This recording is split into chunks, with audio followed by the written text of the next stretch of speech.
Quelle est la bonne manière de baptiser? La réponse la plus simple à cette question se trouve dans le sens du mot baptiser, qui vient du grec et signifie immerger dans l'eau. Par conséquent, le baptême par aspersion est un oxymore, une contradiction de termes, qui signifierait immerger dans l'eau par aspersion d'eau. Le baptême est par définition un acte d'immersion dans l'eau. Le baptême illustre l'identification du croyant à la mort, l'enterrement et la résurrection de Christ. Ignorez-vous que nous tous qui avons été baptisés en Jésus-Christ, c'est en sa mort que nous avons été baptisés. Par le baptême en sa mort, nous avons donc été ensevelis avec lui, afin que, comme Christ est ressuscité par la gloire du Père, de même, nous aussi nous menions une vie nouvelle. Romains 6, 3, 4.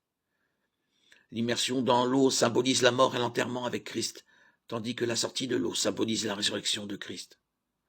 Par conséquent, le baptême par immersion est la seule forme de baptême qui illustre l'ensevelissement et la résurrection avec Christ. Le baptême par aspersion est apparu en raison de la pratique non biblique du baptême des enfants. Le baptême par immersion, s'il est le mode d'identification à Christ le plus biblique, n'est pas une condition du salut. Il s'agit plutôt d'un acte d'obéissance et d'une proclamation publique de foi en Christ et l'identification à lui.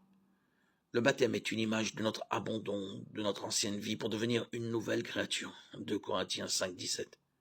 Le baptême par immersion est la seule forme de baptême qui illustre parfaitement ce changement radical.